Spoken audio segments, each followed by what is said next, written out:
여러분 반갑습니다. 선교적으로 읽는 로마서 11번째 강의입니다. 여러분 먼저 오늘은 강의를 시작하기 전에 여러분들에게 이 기쁜 소식을 하나 먼저 전하고 시작하려고 합니다. 오늘 강의로 이 수요성경대학 2023년도 이 선교적으로 읽는 로마서의 강좌를 마무리하려고 합니다. 제가 원래는 12번의 강좌를 계획했었는데 오늘까지 하면 사실 저희들이 로마서 9장에서부터 11장까지의 내용을 오늘 다룰 텐데 그러면 이제 전반부가 끝나게 됩니다. 전반부에 있는 여러 가지 중요한 내용들을 저희들이 다 다루지는 못했습니다.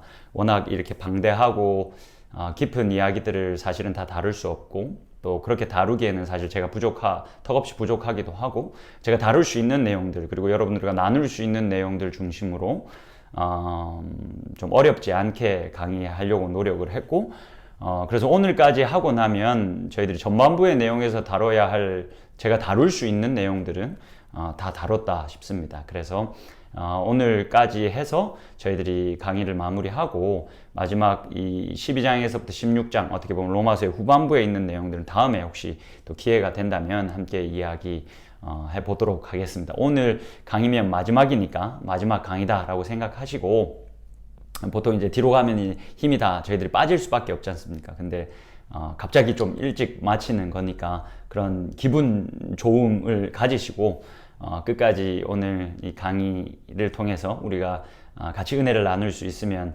좋겠습니다. 여러분 오늘은 로마서 9장에서부터 11장까지를 우리가 나눠보려고 합니다. 로마서에서 가장 중요한 부분이 어딥니까? 라고 물으면 의견이 분분할 수 있습니다. 왜냐하면 로마서 자체 구성 자체가 워낙 복잡하고 했던 이야기들을 또 여기서 하고 또 저기서 하고 막 이렇게 되기 때문에 그 구성을 이렇게 구조를 이렇게 구분하는 것도 로마서는 쉽지가 않습니다. 그리고 다루고 있는 내용도 굉장히 깊고 심오하기 때문에 그렇습니다. 근데 대부분의 사람들이 그래도 로마서 9장에서부터 11장이 로마서의 핵심이다 라는 거에 동의를 합니다. 바울이 이야기하고 있는 바에 그 하나님의 그 구원의 이야기, 하나님의 선교의 이야기의 절정이 로마서 9장에서부터 11장까지 잘 드러납니다. 그래서 사실은 바울이 로마서 9장에서부터 11장까지 이 내용을 이야기하기 위해서 자신이 가진 복음을 로마서 1장에서부터 잘 빌드업해서 우리들에게 이제 계속 우리들을 그렇게 독자들을 그렇게 끌어왔다라고 보셔도 괜찮습니다. 그래서 오늘은 로마서 9장에서부터 11장까지 물론 이제 이 내용이 많기 때문에 다 다룰 수는 없고 이제 로마서 9장에서부터 11장까지의 내용을 마무리해주는 로마서 11장에 우리가 좀 포커스를 맞춰서 볼 겁니다. 근데 이 로마서 9장에서부터 11장까지의 내용을 보기 전에 바울이 어떻게 이 이야기들 좀 빌드업 했는지 우리가 함께 이야기를 해볼 필요가 있습니다. 이래서 4장은 우리가 계속했지만 어떤 내용입니까? 유대인과 이방인 모두가 죄 아래에 있다 라는 이야기를 바울이 합니다. 이게 중요하죠. 우리가 계속 이야기 나눈 것 중에 유대인뿐 아니라 이방인까지도 모두가 죄 아래에 있다. 율법을 받았던 자들, 율법에서 제외됐던 자들 모두가 죄의 저주 아래에 있다. 그래서 모든 인류가 이런 처참한 상황 가운데 놓였다라는 것을 바울이 로마서 1장에서부터 4장까지 해서 이야기합니다. 자, 그러면 로마서 5장에서부터 8장까지는 바울이 무엇을 이야기합니까?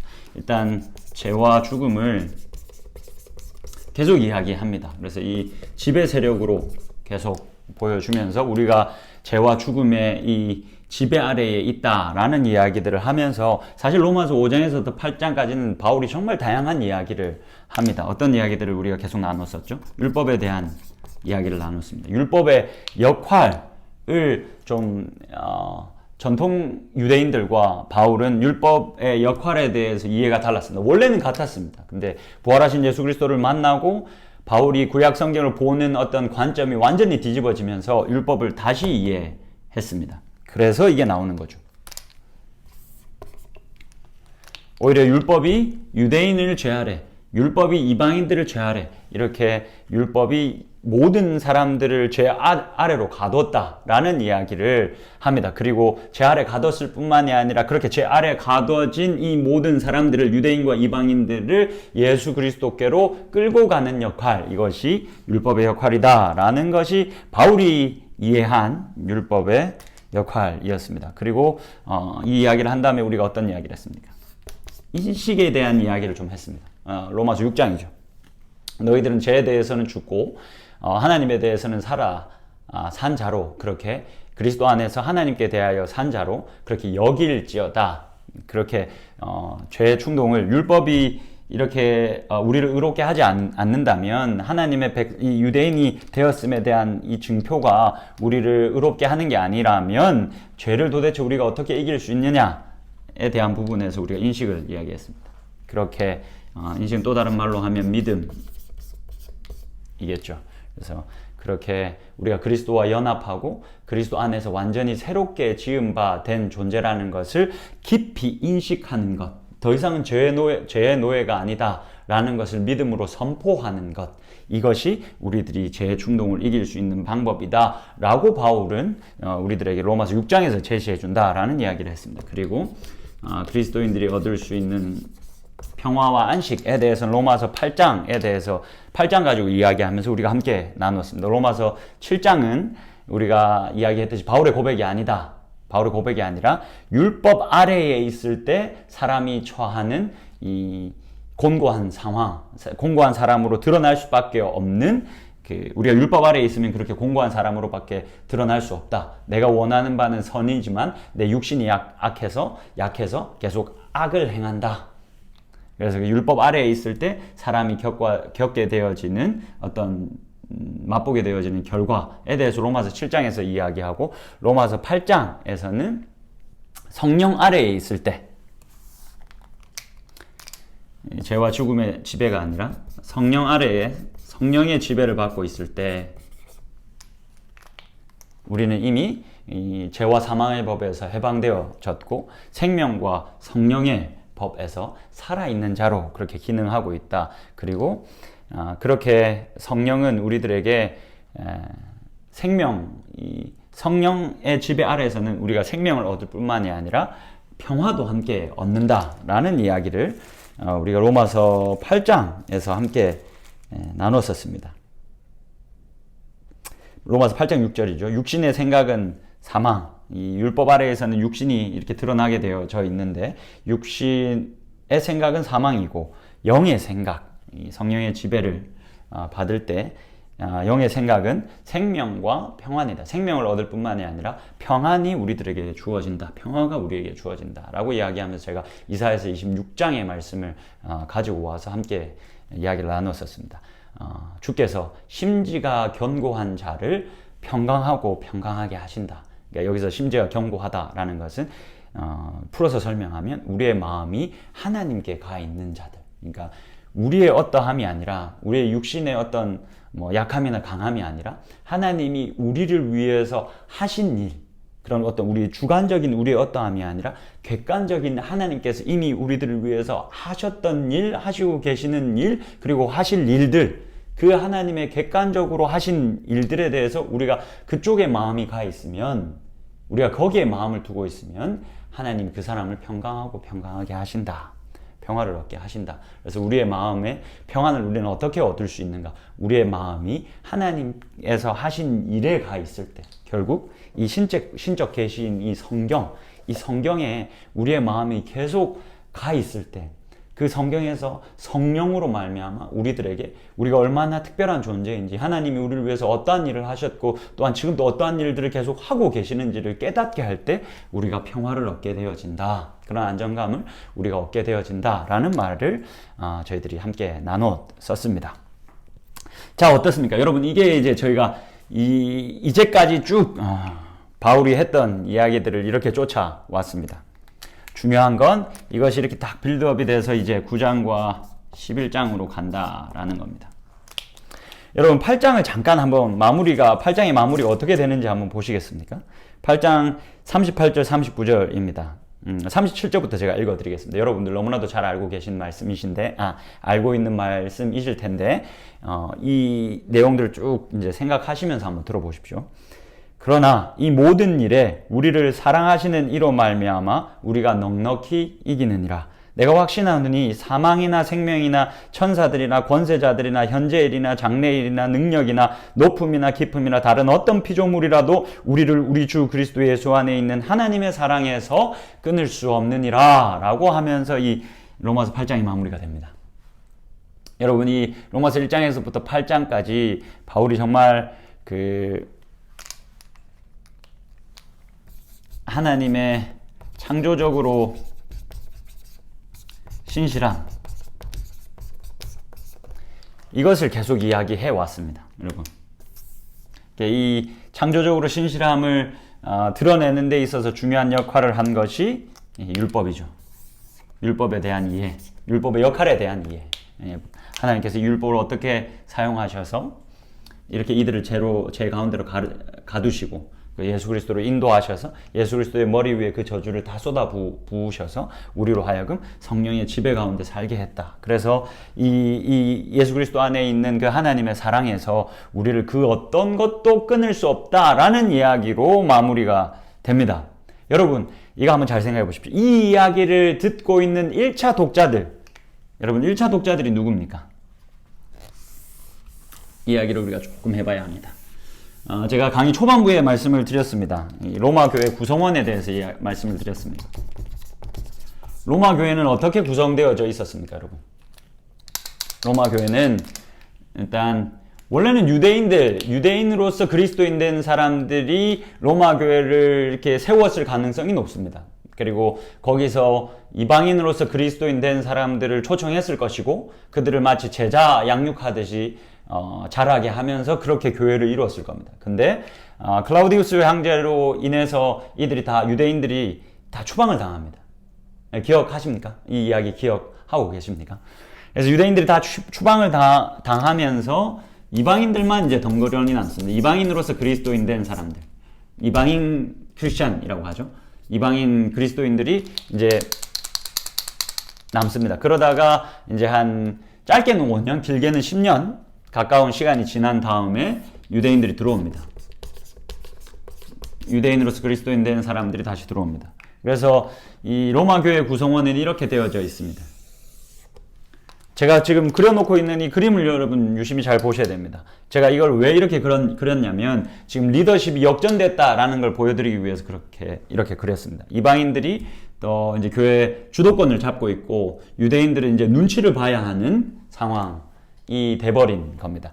당연히 당시 1세기 그리스도의 그 교회에는 대부분 이런 문제들이 다 있었습니다. 이방인으로서 그리스도인 된 사람들과 유대인으로 그리스도인 된 사람들이 함께 교회를 이루고 있었기 때문에 각각 문제들이 다 달랐지만 대부분 이들 가운데 갈등이 있었다는 것을 우리가 늘 전제하고 읽어야 합니다. 로마 교회도 마찬가지로 이런 이제 갈등이 이방인들과 유대인들 사이에서 있었을 겁니다. 이방인으로서 그리스도인 된 그리고 유대인으로 그리스도인 된 사람들 안에서 이런 갈등과 긴장이 아마 로마 교회 안에 있었을 겁니다. 그것을 알 수 있는 게 오늘 본문입니다. 여러분 잠깐 이 어떤 갈등이 있었을지를 알 수 있는 게 로마서 11장 20절을 보시면 이렇게 기록하고 있습니다. 한번 잘 들어보십시오.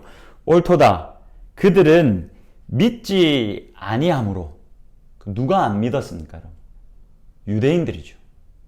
물론 유대인으로서 그리스도인 된 사람들은 지금 믿었기 때문에 그 교회 안에 들어와 있지만 이 유대인들이 항상 뭔가 특권의식이 있었지 않습니까? 특별히 자신들이 먼저 선택받은 자들이다 라는 특권의식이 있었는데 그것에 대해서 지금 언급을 하고 있는 겁니다. 지금 그렇게 선택을 먼저 받았다라는 유대인들, 이스라엘 백성들이 믿지 아니함으로 꺾였다라고 먼저 이야기를 합니다. 이렇게 계속 또 읽어드릴 테니까 한번 보십시오. 옳도다 그들은 믿지 아니함으로 꺾이고 너는 믿음으로 섰느니라. 지금 이제 9장과 10장과 11장 초반부에서도 계속 그런 이야기를 합니다. 결국 우리가 의롭게 되어지는 것은 믿음으로 말미암아 의롭게 되어진다. 이방인이나 유대인이나 모두 의롭게 되어지는 것은 믿음밖에 없다라는 이야기를 바울이 이제 이 정도 계속 해 왔습니다. 근데 유대인들, 먼저 선택받았다는 하나님의 백성들, 이스라엘 백성들은 믿지 아니함으로 꺾이고, 이후에 들어온 너희들은 믿음으로 말미암아 섰다.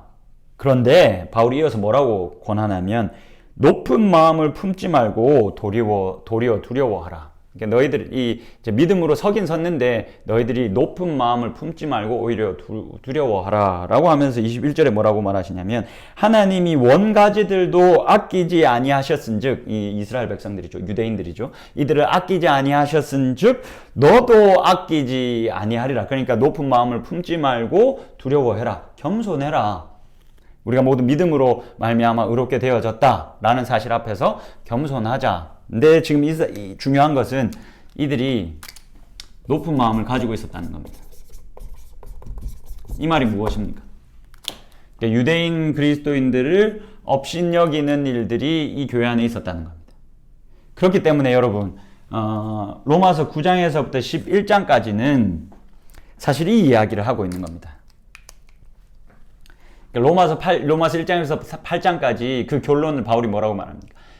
그 그리스도 안에 있는 하나님의 사랑에서 그 무엇도 그 누구도 우리를 끊을 수 없다라는 이야기로 마무리를 합니다. 근데 그렇게 마무리하고는 이제 1차 독자들에게 이 질문을 던지는 겁니다. 하나님이 이스라엘을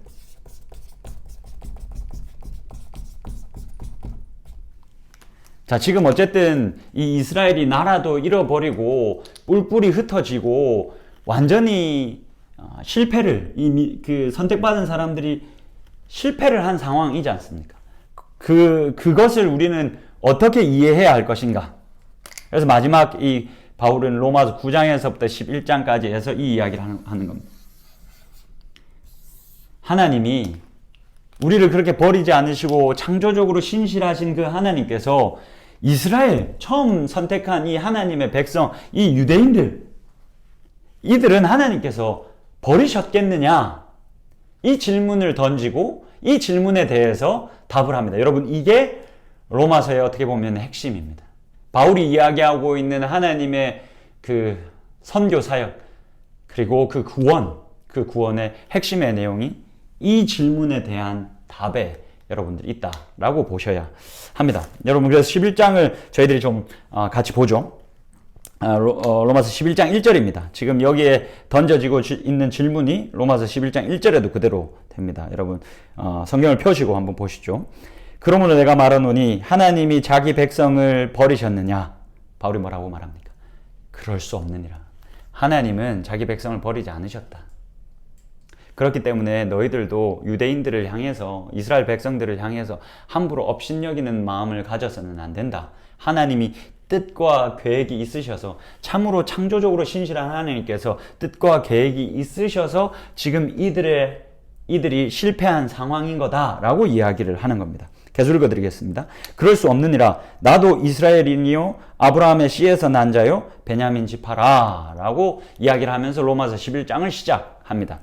그러니까 하나님 이스라엘을 버리셨느냐, 자기 백성을 버리셨느냐 라는 질문에 바울은 절대 그렇지 않으시다 라고 대답합니다.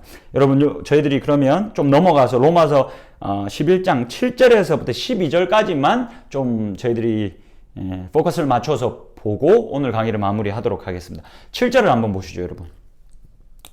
로마서 11장 7절입니다. 그런즉 어떠하냐? 이스라엘이 구하는 그것을 얻지 못하고 오직 택하심을 입은 자가 얻었고 그 남은 자들은 우둔하여 졌느니라. 여러분, 7절에서는 지금 바울이 뭐 하고 있는 거냐면, 지금 이 하나님의 백성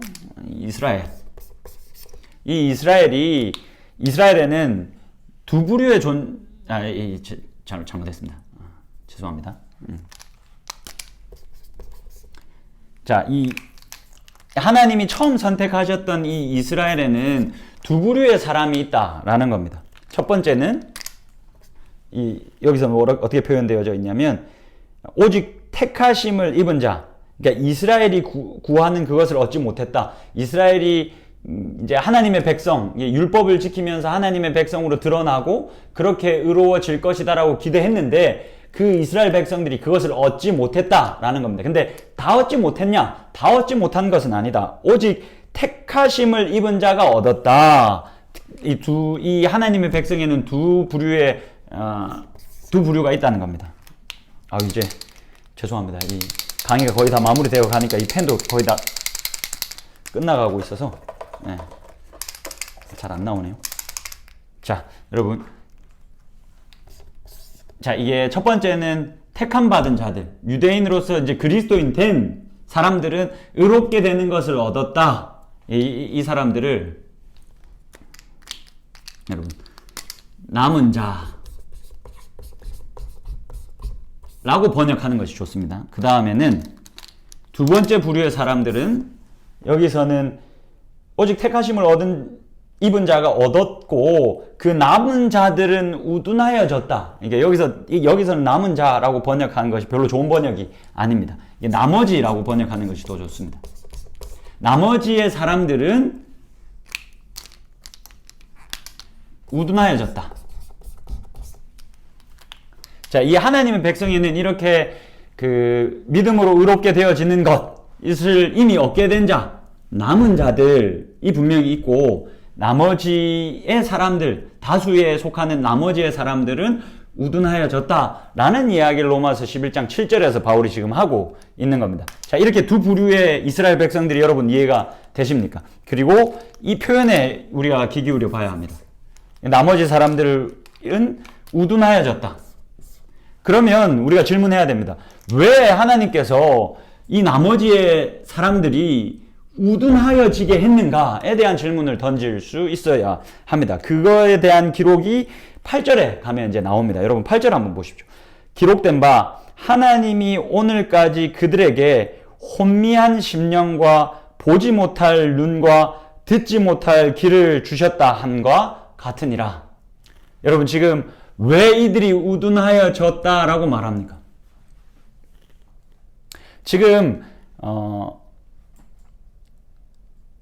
이들이 우둔하여졌기 때문에 이 이스라엘 백성들이 하나님이 버리신 것과 같은 상황에 처해져 있지 않습니까? 그러니까 막 이 로마에 가 있고 로마의 속국의 사람으로 존재하고 있고 마치 하나님이 다 버려버리신 것처럼. 그게 왜 그러냐면 나머지의 사람들이 우둔했기 때문에 그랬던 겁니다. 근데 왜 지금 바울은 왜 이 사람들이 우둔해졌다라고 이야기합니까? 8절에서 하나님이 오늘까지 그들에게 혼미한 심령과 보지 못할 눈과 듣지 못할 귀를 주셨기 때문이다 라고 이야기합니다. 여러분 이게 이사야서 29장 그리고 신명기 29장의 말씀을 지금 인용해서 해온 겁니다. 여러분 여기서 신명기 29장의 말씀을 좀 우리가 귀 기울여 좀 집중해서 볼 필요가 있습니다. 이게 신명기 29장 4절의 말씀입니다. 여러분 우리가 잘 알고 있는 것처럼 신명기 28장, 29장, 30장은 굉장히 유명한 장입니다. 무엇입니까? 율법으로 말미암아 얻는 복과 저주에 대해서 장황하게 기록하고 있습니다. 신명기 28장에서 율법을 어겼을 때 어떤 저주를 받게 되는지에 대해서 장황하게 기록한 다음에 이 29장에 가면 이 말씀이 기록되어지는 겁니다. 그러니까 하나님께서 율법을 이스라엘 백성들에게 주셨을 때 이것을 잘 지켜서 이 율법으로 말미암아 이 사람들이 의롭게 될 것을 기대하고 주셨습니까? 아니면 기대하지 않고 주셨습니까? 당연히 이들이 율법을 못 지켜서 이런 저주 아래, 죄 아래 갇혀지게 될 것을 하나님은 아시고 그들을 우둔하게 하셔서 이 유대인들을 다 죄 아래 가둬 버리신 겁니다. 하나님께서 이들을 율법을 주신 다음에 이들의 마음까지도 우둔하게 하셨습니다. 이들의 마음을 완악하게 하셨습니다. 왜 그렇게 하셨을까요, 여러분?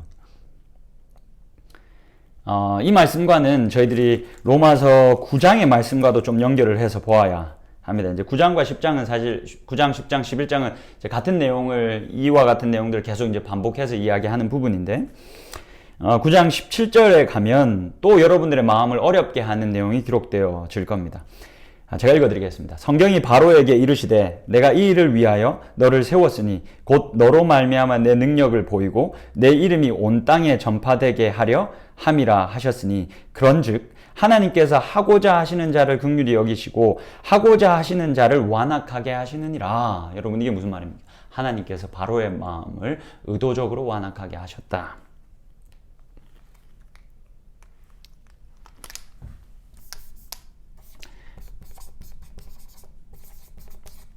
하나님께서 하신 일들입니다. 바로의 마음을 완악하게 하시고 나머지 이 이스라엘 나머지의 사람들의 마음을 우둔하게 하셨다.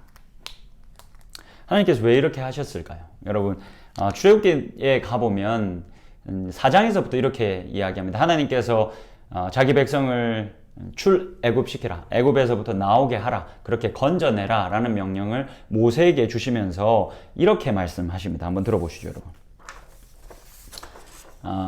여호와께서 모세에게 이르시되, 출애굽기 4장 21절입니다. 여호와께서 모세에게 이르시되 내가 애굽으로 돌아가거든 내가 내 손에 준 이적을 바로 앞에서 다 행하라.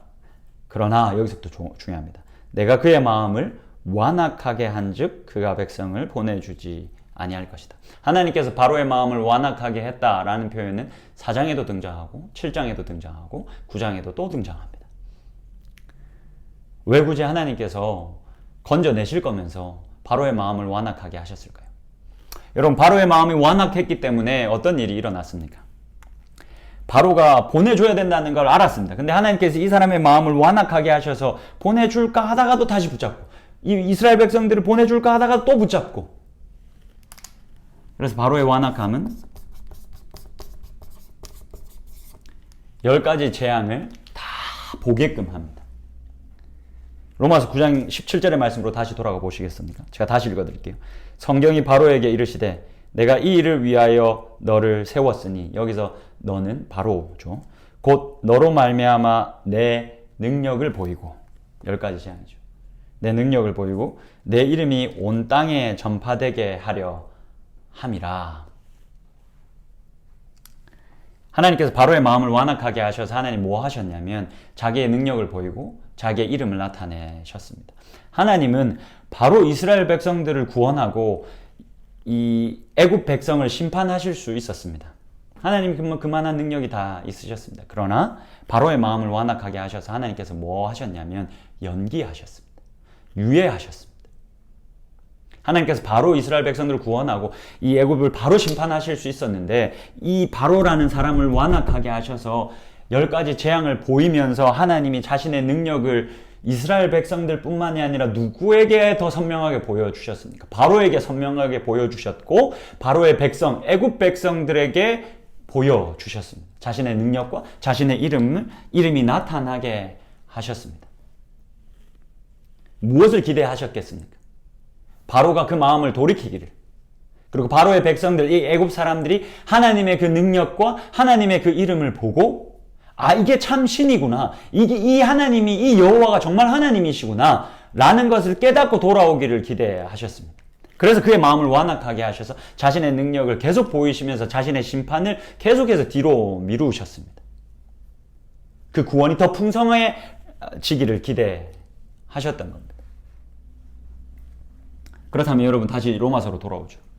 왜 이 하나님의 백성들이, 하나님이 마치 이스라엘 백성들을 버린 것처럼 이들의 마음을 왜 우둔하게 하셨겠습니까? 그에 대한 답을 로마서에서 이렇게 답합니다. 11절입니다. 그러므로 로마서 11장 11절입니다. 그러므로 내가 말하노니 그들이 넘어지기까지 실족하였느냐? 그럴 수 없느니라. 이스라엘 백성들이 완전히 그렇게 넘어지기까지 실족했느냐? 그런 건 아니다. 하나님께서 완전히 이들을 버려버리신 것이 아니다. 그럴 수 없다. 그리고는 이렇게 이야기합니다. 그들이 넘어짐으로 구원이 이방인에게 이르러 이스라엘로 식인하게 함이니라. 이들의 우둔함으로 이들이 넘어지게 해서 결국에는 이방인들이 하나님의 백성으로 들어오게 되어지는 일이 일어났다. 하나님께서 하나님의 백성들을 순종하게 하고 그들을 구원하고 이 세상을 심판하실 수 있는데, 바로 하실 수 있는데 그 심판을 이들의 마음을 우둔하게 하셔서 계속 연기하신다. 그러는 중에 지금 이방인들이 계속 하나님의 백성으로 그렇게 이 세상의 풍성함이 이 계속 확장되어지고 있다. 그렇기 때문에 하나님께서 이들의 마음을 우둔하게 하셨다. 하나님이 자기가 사랑하는 그 백성을 내어주셨다. 그 아픔 가운데 그 실패로 이 자신의 백성들을 아끼지 않고 내어주셨다.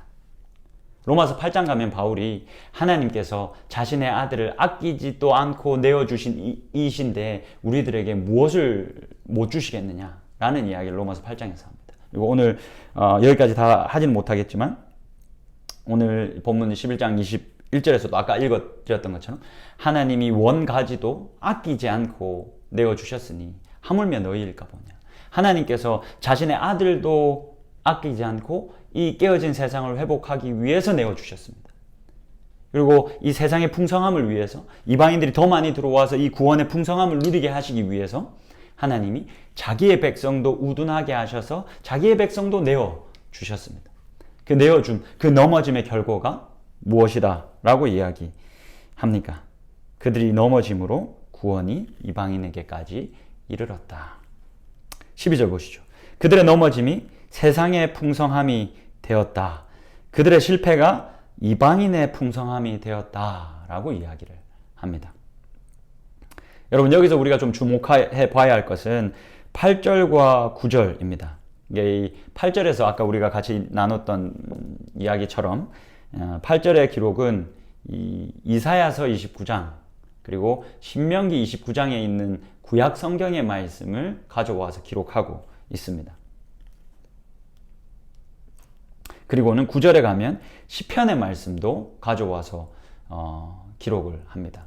그러니까 사실 이 구약 성경을 구성하고 있는 율법서, 그러니까 신명기죠. 그리고 예언서, 이사야, 그리고 시가서, 시편, 여기에 있는 말씀을 다 가져와서 하나님께서 처음부터 자신의 사랑하는 백성을 그리고 자신의 사랑하는 아들을 그렇게 내어주는 것으로 이 세상을 회복하기로 작정하셨다라는 것을 성경으로 증명을 해주고 있는 겁니다. 그렇게 하나님의 마음을 이 바울이 깨달아서 그 말씀들을 읽고 그 말씀들을, 중요한 말씀들을 가지고 와서 지금 이러한 주장이 나의 주장이 아니라 이 성경에 기록되어져 있던, 원래부터 계획되어져 있던 하나님의 계획이다 라는 주장을 지금 오늘 본문에서 하고 있다라고 여러분들이 생각하시면 됩니다.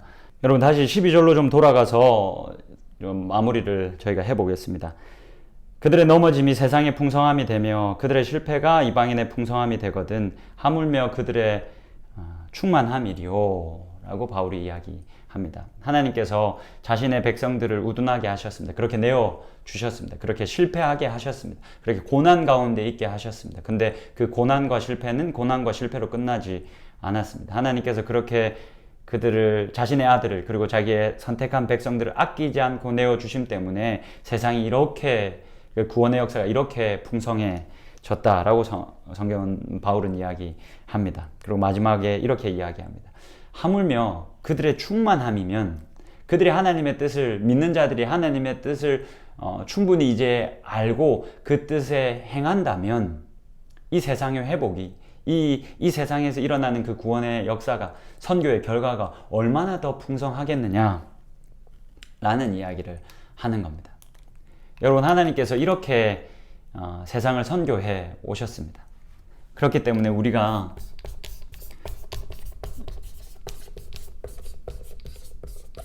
선교적인 삶을 사는 건 마땅합니다. 여러분, 기독교는 사실 복의 종교가 아닙니다. 내어줌의 종교입니다. 하나님께서 어떻게 이 땅을 선교하셨습니까? 자신의 아들을 아끼지 않고 내어주셨습니다. 자기 백성도 아끼지 않고, 자신이 선택한 백성도 아끼지 않고 내어주셨습니다. 그러면 여러분, 지금 선택받아 이 자리에 있는 우리들에게 하나님께서 어떠한 삶을 요구하시겠습니까? 그저 하나님께 빌면서 많은 복을 받아 누리는 삶을 기대하시겠습니까? 여러분, 그렇게 해서는 이 세상에 회복이 일어나지 않을 겁니다. 하나님께서 그렇게 이 세상을 회복하고 계시지 않고 있기 때문에 그렇습니다. 하나님께서 이 세상에 어떻게 선교하셨고 어떻게 구원하셨습니까? 예수 그리스도의 십자가로 이 세상을 회복하고 계십니다. 그렇다면 우리도 그 십자가의 삶에 동참할 수 있어야 합니다. 그렇게 내어줌의 종교에 우리가 순종하고 따를 수 있어야 합니다. 이 로마서를 마무리하면서 다시 한 번 더 선교적인 삶을 마음에 새기시고 선교적으로 계속해서 이런 로마서들을 읽으면서 하나님의 선교에 그 내어줌에 기쁜 마음으로 동참하고 영광스러운 마음으로 동참할 수 있는, 그렇게 동참하며 살아갈 수 있는 저와 여러분이 될 수 있기를 주님의 이름으로 축복합니다. 그동안 11주 동안 강의를 들어주시고 또 응원도 해주셔서 너무너무 감사합니다. 앞으로도 계속 성경을 선교적으로 읽어가면서 우리들의 삶 가운데 선교적인 삶이 깊이 배어 있고 그로 말미암아 우리가 속해 살아가는 모든 공동체와 만나는 모든 이들에게 그렇게 회복을 전달하며 살아갈 수 있는 저와 여러분이 될 수 있기를 바랍니다. 여러분 너무너무 수고하셨습니다.